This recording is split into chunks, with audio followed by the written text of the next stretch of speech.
رحیلہ: مہرین، تم ذرا باہر جاؤ گی؟ ناصرہ: اس کو باہر کیوں بھیج رہی ہو؟ اس کے سامنے ہی بتا دو۔ رحیلہ: آپ کو اچھا نہیں لگے گا باجی، اس لیے مہرین کو باہر بھیج رہی تھی۔ ناصرہ: کوئی بات نہیں، تم بتاؤ۔ مہرین بھی کتنا دکھی ہے اس بات پر، اسے بھی سچ پتہ چلنا چاہیے۔ رحیلہ: یہ سب زبیر کا کام ہے باجی۔ زبیر کا نام سنتے ہی ناصرہ حیران ہو گئی۔ مہرین کو بھی حیرانی ہوئی، مگر اسے زبیر کے بارے میں پہلے ہی پتہ چل چکا تھا کہ وہ شیرو کو پسند نہیں کرتا، اس لیے زیادہ حیرانی نہیں ہوئی۔ ناصرہ: یہ تو کیا کہہ رہی ہے رحیلہ؟ وہ ایسا کیوں کرے گا؟ وہ ایسا نہیں کر سکتا۔ رحیلہ: یہی سچ ہے باجی۔ شیرو تو صبح جلدی نکل گیا تھا، جبکہ چھوٹی مامی تو بعد میں نہائی تھیں، اور آپ نے دھیان نہیں دیا کہ شیرو کے پاس اس کا فون تھا ہی نہیں۔ میں تو گھر ہی تھی نہ۔ آپ کے جانے کے بعد میں نے زبیر کے ہاتھ میں شیرو کا فون دیکھا تھا، اور اسے شیرو کے کمرے میں چھیڑ چھاڑ کرتے ہوئے بھی دیکھا تھا۔ زبیر جب چلا گیا تو مجھے شیرو کی الماری سے 2 چیزیں ملی تھیں جو شیرو کو پھنسانے کے لیے رکھی گئی ہوں گی۔ میں نے ہی اسے وہاں سے ہٹا دیا تھا، مجھے شک تھا۔ اور دوسری چیز تو وہ تھی کہ اگر کسی کو نظر آ جاتی تو شیرو کی کوئی بات بھی نہیں سنتا شاید۔ ناصرہ: کیا تھا وہ؟ رحیلہ: گندی فوٹوز تھی باجی، آپ سمجھ رہی ہیں نا؟ اور یہ دیکھیے، یہ ڈبیا، اوپر لکھا ہوا ہے وغیرہ۔ اب بتاؤ، یہ سب اس کی الماری میں اس وقت مل جاتا تو شیرو کے ساتھ کیا کرتے ماما جی؟ کیا وہ سنتے کسی کی؟ وہ پاجامہ بھی ضرور زبیر کا ہی کام ہوگا۔ کپڑوں میں مجھے نظر نہیں آئی۔ اور ابھی دیکھی آپ نے شیرو کی حالت، شاید آپ نے غور نہیں کیا، اسے شاید ایسی ہی کوئی گولی انرجی ڈرنک میں ملا کر دی گئی ہے۔ ناصرہ: تم ایسا کیسے کہہ سکتی ہو؟ رحیلہ: آپ نے اس کی حالت پر غور کیا ہوتا تو سمجھ جاتی۔ ہی از ان ہاٹ باجی۔ رحیلہ کو سمجھ نہیں آ رہا تھا کہ وہ یہ بات کیسے کہے، اس لیے اس نے ناصرہ کو اشارے میں ہی سمجھایا۔ ناصرہ بھی رحیلہ کا اشارہ سمجھ گئی۔ مہرین تو زبیر کی ان حرکتوں کے بارے میں سن کر غصے سے بھر گئی تھی، لیکن اپنی بڑی کزنوں کے سامنے چپ تھی۔ ناصرہ: میرا بھائی ایسی گھٹیا حرکتیں کر سکتا ہے؟ میں سوچ بھی نہیں سکتی تھی۔ مجھے شرم آ رہی ہے خود پر۔ میرے لیے اس نے کیا نہیں کیا، اور میرا ہی بھائی اس کے ساتھ۔ ناصرہ سچ مچ ہی رونے لگ گئی تھی یہ سب کہتے ہوئے۔ ناصرہ: تم نے یہ سب کے سامنے کیوں نہیں کہا؟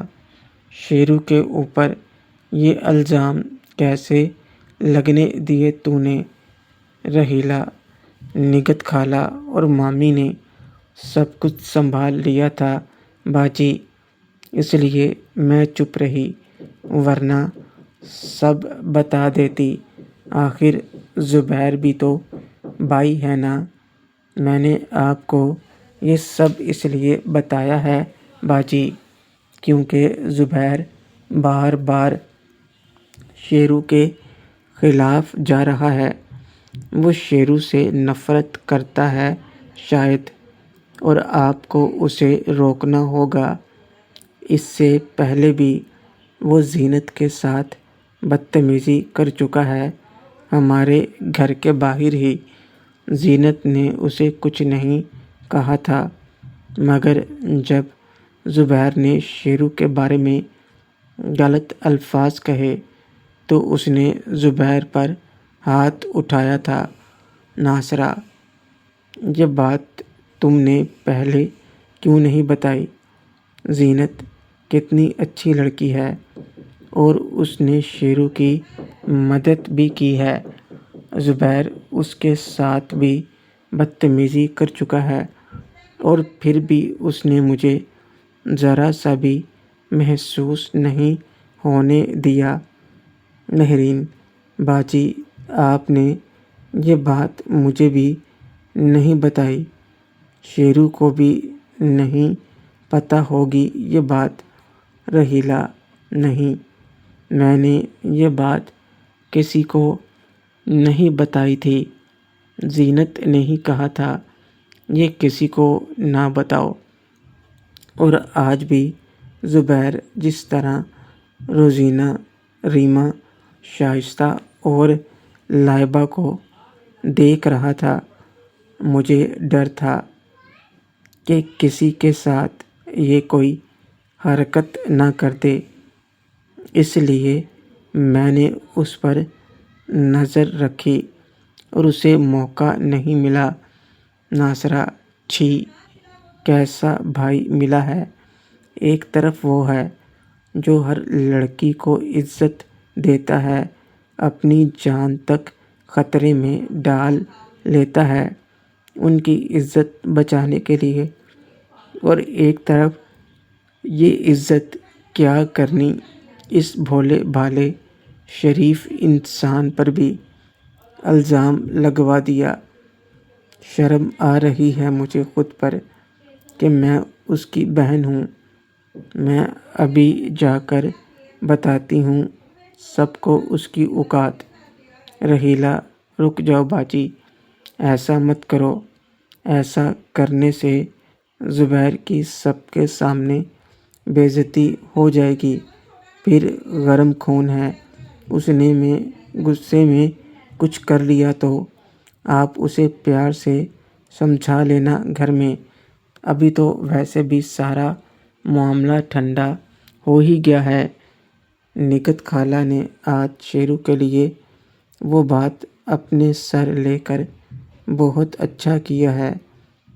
مہرین: امی بہت پیار کرتی ہیں شیرو سے، اس لیے انہوں نے ایسا کیا۔ ارے رحیلہ، تم یہاں ہو؟ مجھے لگا تم نہیدہ صبا کے ساتھ ہوگی۔ نگہت نے اندر آتے ہوئے کہا۔ تینوں ایک پل کو حیران تو ہوئیں کہ کہیں انہوں نے کچھ سن تو نہیں لیا، پر ان کے چہرے سے ایسا کچھ نظر نہیں آیا۔ رحیلہ: وہ باجی سے کچھ بات کرنی تھی تو یہاں آ گئی۔ مہرین: امی آپ سوئی نہیں؟ نگہت: وہ زبیر باجی کے پاس سونے آ گیا تھا تو میں نے سوچا میں ادھر تم لوگوں کے ساتھ سو جاتی ہوں۔ شیرو کے ساتھ تو آج بھابھی سو رہی ہیں نا۔ ناصرہ: خالہ آپ نے شیرو کے لیے؟ نگہت: میرا بیٹا ہے وہ، اچھی طرح جانتی ہوں۔ چلو اب سب باتیں بند کرو اور سو جاؤ، صبح تم لوگوں کو کالج بھی جانا ہے تو جلدی نکلنا ہوگا۔ رحیلہ: اچھا باجی، میں چلتی ہوں اپنے کمرے میں۔ اچھا خالہ۔ رحیلہ جانے لگی۔ تو نکت نے اسے گلے سے لگا لیا اور اس کا ماتھا چومتے ہوئے کہا، نکت، جگ جگ جیو بیٹی، تم بہت اچھی ہو، جاؤ جا کر آرام کرو۔ نکت من ہی من میں، شکریہ رحیلہ، ورنہ مجھے پتہ ہی نہ چلتا، میرے بیٹے کو پھنسایا جا رہا ہے۔ اب میں شیرو کو باجی کے گھر جانے ہی نہیں دوں گی اور نہ ہی زبیر کو شیرو کے آس پاس بھٹکنے دوں گی۔ مجھے باجی سے بات کرنی ہوگی۔ سب اپنی اپنی جگہ پر سو رہے تھے، مگر بند آنکھوں میں سب کے من میں بہت ساری باتیں چل رہی تھیں۔ نکت ناصرہ اور مہرین کے ساتھ سو رہی تھی، آنکھوں میں بہت کچھ سوچتے ہوئے۔ رحیلہ، نہیدہ اور صبا ایک کمرے میں تھیں، اپنی اپنی جگہ سوچتے ہوئے۔ زرینہ اور زبیر ایک کمرے میں۔ مائرہ اپنے بیڈ پر لیٹی رو رہی تھی کہ شیرو پر الزام لگایا گیا اور نام بھی اس کا، جبکہ شیرو تو اس کا شوہر ہی تھا۔ اس کے لیے اسے بختیار پر غصہ آ رہا تھا، جو اس وقت گھر پر نہیں تھا۔ وہ شیرو کے پاس جانا چاہتی تھی، مگر ایک تو سب گھر پر تھے، دوسرا نائلہ نے اسے منع کیا تھا۔ شیرو کے پاس جانے سے سرور اور دلدار بھی دونوں بختیار کی وجہ سے دکھی تھے اور غصے میں بھی۔ نائلہ سب کے سونے کے بعد شیرو کے کمرے میں گئی۔ نائلہ کو شیرو کی حالت کا اندازہ تھا۔ شیرو کے چہرے پر درد کے رنگ دیکھ کر نائلہ نے جلدی سے دروازہ اندر سے بند کر دیا۔ میں نے نائلہ مامی کو کمرے میں دیکھا تو اپنا ہاتھ ہٹا لیا۔ نسوں میں کھچاؤ کی کیفیت بڑھتی ہی جا رہی تھی۔ میں اٹھ کر بیٹھ گیا۔ نائلہ مامی نے بڑی لائٹ بند کر دی اور اپنا دوپٹہ جلدی سے اتار کر سائیڈ میں رکھ دیا اور بے پردہ ہوتے ہوئے میرے پاس آ گئیں۔ نائلہ مامی، میں تمہیں اور تڑپنے نہیں دوں گی، اپنی ساری تڑپ مجھے دے دو۔ اور یہ کہہ کر نائلہ مامی مجھ سے باتیں کرنے لگیں اور میں بھی ان کی باتوں کا جواب دینے لگا۔ میرے سر پر ہوس کا بھوت سوار ہو چکا تھا اور پھر ملاقات کا سلسلہ شروع ہو گیا۔ میں نائلہ مامی کی دھجیاں اڑا رہا تھا اور کچھ ہی دیر میں ان کی ملاقات کا وقت ختم ہو گیا۔ میرے لیے یہ سب آٹے میں نمک کے برابر تھا۔ میں 50,000 کلومیٹر فی گھنٹے کی رفتار سے ملاقات کر رہا تھا۔ کافی دیر کے بعد نائلہ مامی اب کانپنے لگی تھیں، ان کی ہمت ختم ہو چکی تھی اور وہ نیم مردہ حالت میں لیٹی تھیں۔